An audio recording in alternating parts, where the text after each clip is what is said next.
शांति। मुरली की तारीख है 7/4/2026। बाबा में मुरली का सार बता रहे, मिठे बच्चे, जब भी समय मिले तो एकांत में बैठ सच्चे माशूक को याद करो, क्योंकि याद से ही स्वर्ग की बादशाही मिलेगी।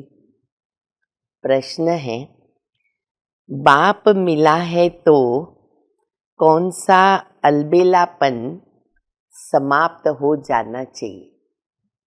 उत्तर है, कई बच्चे अलबेले होकर के कहते हैं हम तो हैं ही बाबा के, याद की मेहनत नहीं करते हैं, घड़ी घड़ी याद भूल जाती है। ये है अलबेलापन। बाबा कहते, बच्चे अगर याद में रहो तो अंदर स्थायी खुशी रहेगी, किसी भी प्रकार का घुटका नहीं आएगा। जैसे बांधेलियां याद में तड़पती हैं, दिन रात याद करती हैं, तो तुम्हें ऐसे भी निरंतर याद में रहना चाहिए। मुरली का गीत है, तकदीर जगा कर आई हूँ, मैं एक नई दुनिया बसा कर लाई हूँ। बाबा आज मुरली की शुरुआत में कह रहे हैं, बच्चे तुम आत्मा शांत स्वरूप हो, आत्मा का स्वधर्म शांत है। स्मृति दिला रहे हैं कि बच्चे कैसे तुम अशरीरी फिर यहाँ आकर के शरीर धारण करते हो, फिर पुनर्जन्म लेते हो, और मैं पुनर्जन्म नहीं लेता हूँ तो मैं भी शांति का सागर। इसलिए मुझे बाबा कहते हैं शरीर का आधार लेना पड़ता है, क्योंकि मैं पुनर्जन्म में नहीं आता, और जिनके तन में मैं आता हूँ उनका नाम रखता हूँ ब्रह्मा, प्रजापिता ब्रह्मा। और फिर तुम ब्राह्मणों को ब्रह्मा के द्वारा एडाप्ट भी करता हूँ। फिर बाबा कहते हैं, ब्रह्मा सो विष्णु और विष्णु सो ब्रह्मा। फिर बाबा बता रहे कि ये ब्रह्मा और सरस्वती फिर भविष्य में क्या बनते हैं? श्री लक्ष्मी, श्री नारायण। अभी ब्रह्मा सरस्वती है, भविष्य में ये बनेंगे। तो बाबा कहते हैं कि ये ब्रह्मा बाबा जो हैं, उनका लौकिक नाम तो लखीराज था, और ये जो मम्मा है उनका लौकिक नाम राधे था। वो तो हम सभी बच्चों ने जाना है।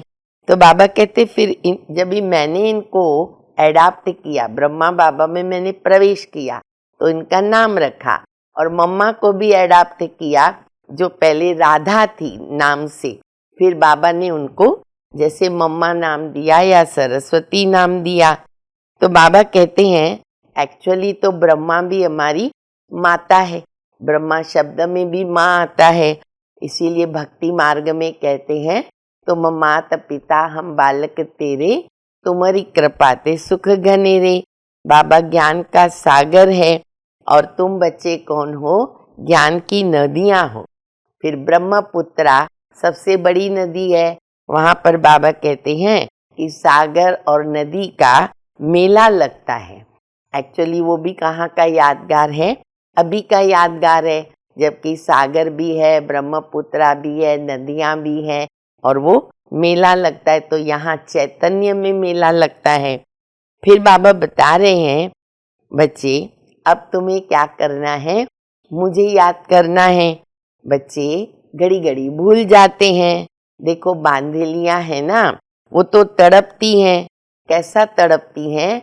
जैसे बच्चा जब गर्भ में होता है तो बाहर निकलने को तड़पता है, ऐसे बांधेलियां तड़पती है। कब हमें मौका मिले बाबा के पास जाएं, रात दिन बाबा को याद करती रहती हैं, और जितना याद करते रहेंगी उतनी खुशी भी बढ़ती है। फिर बाबा कहते साथ साथ मैनर्स भी अच्छे चाहिए, दैवी गुणों को भी धारण करना बहुत जरूरी है।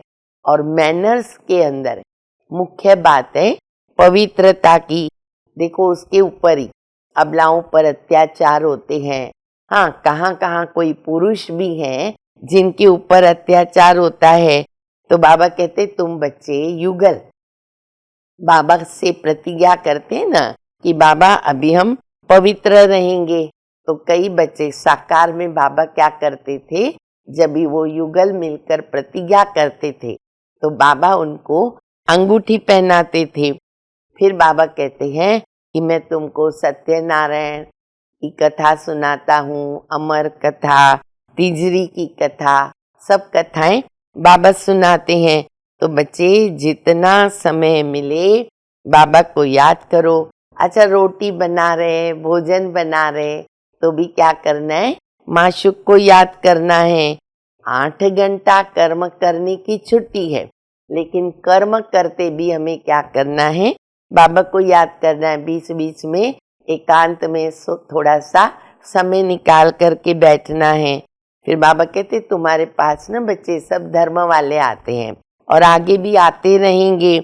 अभी भारत के ऊपर राहु का ग्रहण लगा है।